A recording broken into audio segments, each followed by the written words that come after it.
Hello everyone, welcome to my channel. So continuing with the chapter that is conservation of plants and animals. In the previous video we discussed about few important terms just like red data book, migration, and now we'll discuss about the recycling of paper. Recycling का मतलब होता है एक उसी चीज़ को आप दोबारा recycle करते हो. तो the same thing is packed, the old thing is packed in a new wrapper, right? Now, so let's see what is this recycling of paper. Professor Ahmed draw attention of the children to another cause of deforestation.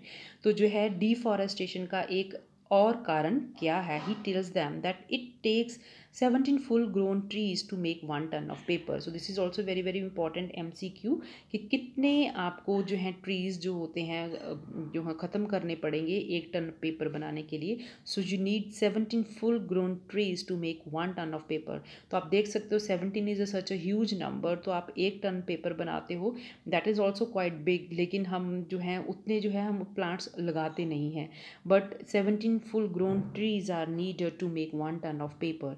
Therefore we should save paper. तो हमें जो है paper को भी बड़े सहज से रखना चाहिए, अच्छी जुडिशली यूज़ करना चाहिए. ये नहीं कि हम जैसे कापी से निकाला पेज फाड़ दिया, and we should use everything judiciously.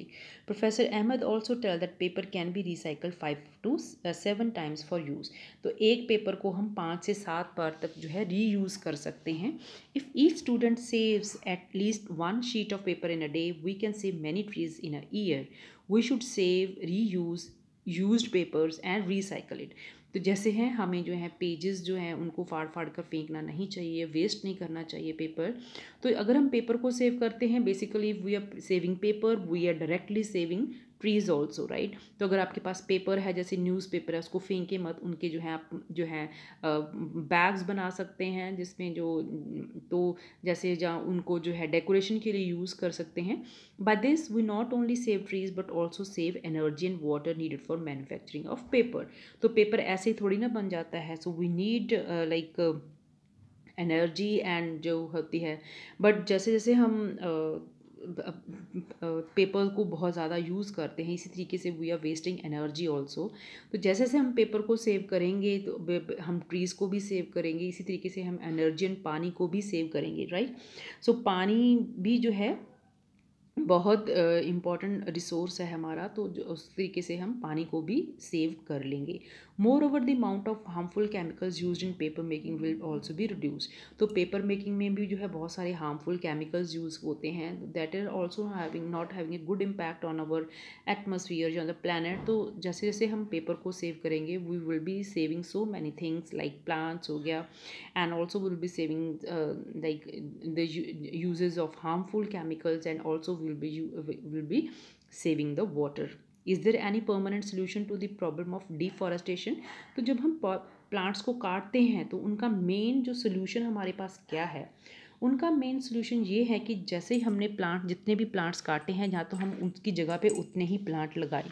So that is called the reforestation. तो हमने जितने प्लांट्स लगाते हैं हम काटते हैं, हम उतने लगाते नहीं हैं. Now let us see.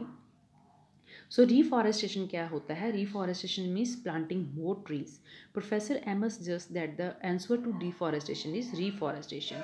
So what is the answer to deforestation? It is reforestation. अगर आपने जितने भी प्लांट्स काटे हैं तो आप उसकी जगह पे नए प्लांट लगा देते हो, तो that will be having a good impact on our atmosphere. Reforestation is restocking of the destroyed forest by planting new trees. तो जितने भी प्लांट्स आपने जो है ख़राब किए हैं, बर्बाद किए हैं, काटे हैं, तो हमें जो नेचर को उसी तरीके से सुरक्षित रखना चाहिए by planting new trees. The planted tree should generally be of the same species which were found in that forest. तो वो जो हम प्लांट्स लगा रहे हैं, हमारी कोशिश ये होनी चाहिए वो सेम स्पीशीज़ को हों जो जो इस फॉरेस्ट में थे पहले. We should plant at least as many trees as we cut. तो अगर हमने 10 प्लांट काटे हैं, so it is our important duty to plant 10 plants in that same areas and make sure they should be of the same species. Reforestation can take place naturally also. तो nature खुद को जो है repair करती रहती है। अगर आप नहीं लगा रहे हैं तो खुद नेचुरली भी जो है कुछ प्लांट्स उग जाते हैं। If the deforestation area is left in disturbed it re-establish itself. अगर इंसान ने उसको उजाड़ दिया है तो नेचर खुद उस एरिया को खुद दोबारा रीस्टैब्लिश कर लेगी। In natural reforestation there is no role of human being. जहाँ पे नेचुरल रिफॉरेस्टेशन हो रही है, जहाँ पे कुदरत अपने आप को खुद बचा रही है, वहाँ पे इंसान का कोई रोल नहीं होता है। We have already caused tremendous damage to our forest. हम ऑलरेडी हमारे फॉरेस्ट को बहुत ज़्यादा डैमेज कर चुके हैं। If we have to retain our green wealth for future generation plantation of more trees is the only option. तो अगर हम चाहते हैं कि हमारी आने वाली जो जनरेशन है जो इस ग्रीनरी को देख सकें, तो हमें जो है ज़्यादा से ज़्यादा प्लांटेशन करनी चाहिए ट्रीज़ की। Now, Professor Emma told that in India we have Forest that is Conservation Act. तो हमारी कंट्री में एक फॉरेस्ट कंजर्वेशन एक्ट भी है. This act is aimed at preservation and conservation of natural forest and meeting the basic need of the people living in or near the forest.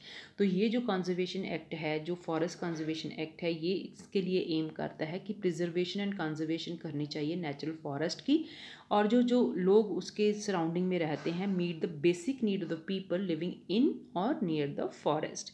After some rest, Madhavji asked the children to start heading back because it is not possible to stay in the jungle after sunset. तो जो शाम की बात जो है जैसे sunset होता है, तो ये जो सलाह नहीं दी जाती कि आप जो हैं उसी जंगल में रहें. On getting back professor Ahmed and children thank Madhav ji for guiding them their exciting experience. तो जो है बच्चे धन्यवाद करते हैं अपनी टीचर का कि कैसे उनका जो ये दिन अच्छे से पास हुआ. तो मैं उम्मीद करती हूँ आपको मेरा ये सेशन पसंद आया होगा. तो thank you so much for watching.